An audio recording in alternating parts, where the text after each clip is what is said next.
welcome back for another book review. I hope the lighting maintains, but I'm trying to get some recording done because right now I'm doing Witchtober and this, so I've got a lot of recording in a day, and the sun is not my friend.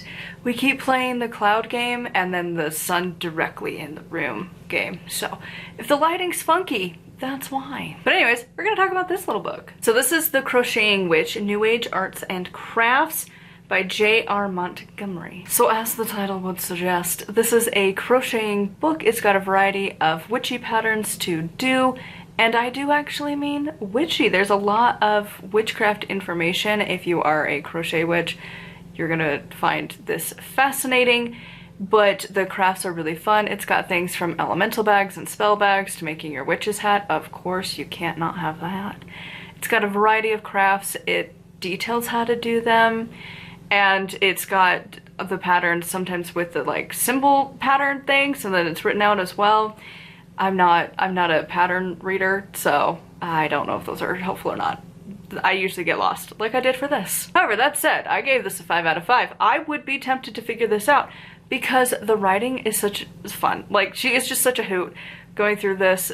Her humor is fantastic. It is very rare to want to read through a crochet pattern, but sometimes she'll just throw in like these random little lines that are super cute and fun, and like it's great. There's random like magical things of like, hey, if you're making your stitches, you can use numerology to add this element to it, or the color, or you know, different like materials and stuff.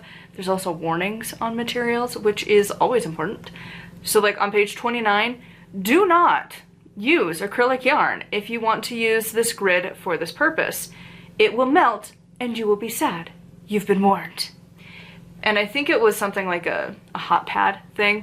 And yeah, if you don't know, don't use acrylic. It's plastic yarn, basically. I personally love it because it's cheap. But yeah, it also has a tendency to melt, so you gotta be a little careful.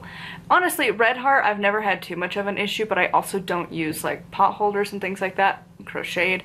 I like the ones that have the, like a mitt that has like a plastic on the back that is supposed to be quite heat proof, and they're cute. I got the Halloween ones and dog ones, so like I use those. I would never use a crocheted one.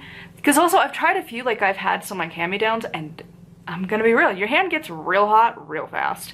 So I just don't use those. And so like I would never, but she gives you all of the warnings about it, which is nice. And just that kind of humor is throughout the entire thing. I absolutely loved it. The patterns look really fun to do. And again, it's super rare to find these craft books where it really actually feels like the witch side of things is included. Because I've talked about quite a few of these over the years on this channel. You know, we had like, there was quite a few from Nikki Vandekar of like a crochet book, a knit book, the no-kill garden that was like the origami kind of a deal. And you know, like some have been good, like the Fiber Magic or something book by Opal, Luna Opal or something like that. Like I really liked that one. But this, it has so much for actual witchery right alongside the crafting. It's amazing. It's not something you find very often, but I really liked it. It was actually really good. And so if you are a crafty sort of a witch, you might get something out of this. You know, if you are a crocheting witch, I think you would have to be like at least, either you're gonna have to get real good at reading patterns, or if you already know how to read patterns. Like for me, this is well beyond my skill level. Like I cannot with the patterns. Like I get so lost. I am a visual crochet learner. Like YouTube videos showing me exactly what to do, yes. Jada in Stitches, the, what is it, like the Crochet Crowd, like there's a few Bag a Day Crochet Girl, yes, like there's some great ones where they have the camera set up and they're showing you exactly how they're doing it. I can handle that. If I find a written pattern, I feel like my brain just walks out. Can't do it. I get so lost. I'm like, where in the what are you talking about? And it takes like triple the brain power to figure out what you're trying to do instead of just following along with the video multiple times over. Like, I don't know what it is, but I can't. So I don't know that personally I would do a lot of these. Like I want to. There's quite a few that I'm intrigued by, but I personally get super lost following a written pattern. And so I just am stuck with whatever their patterns are that are on the interwebs or that I can make up myself.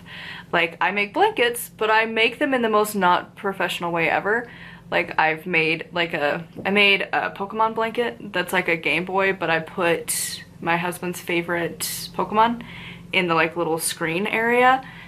Oh my god, pixel art, yeah, that was a lot. And then you would think, oh, like for the crochet people, you're like, oh, so you did like a corner to corner situation? No.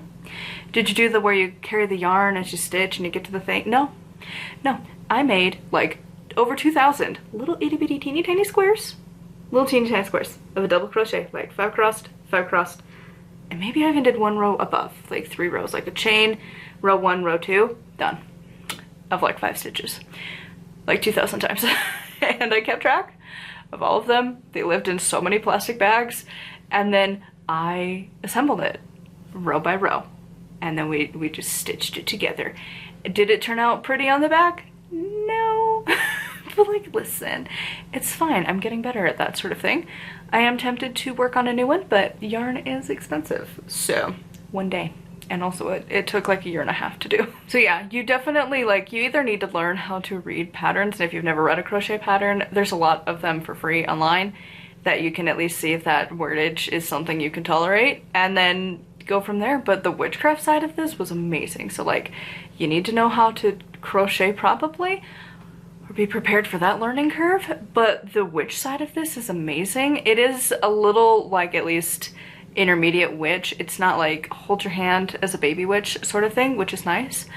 But yeah, I mean, it's a very niche group that this will be for, but it's really good. And like, I wish I could read patterns and follow along, because this witch's hat looks gorgeous. I love it. I just don't know that I could do it. I tried to make a witch's hat once and it sucked. So anyways, I would love to know your thoughts on this in the comments down below. A huge thank you to my patrons. If you'd like to support me, get access to exclusive content at patreon.com/nightwillowcrafts. Make sure to like, comment, and subscribe. I post every single day. And until next time, blessed be.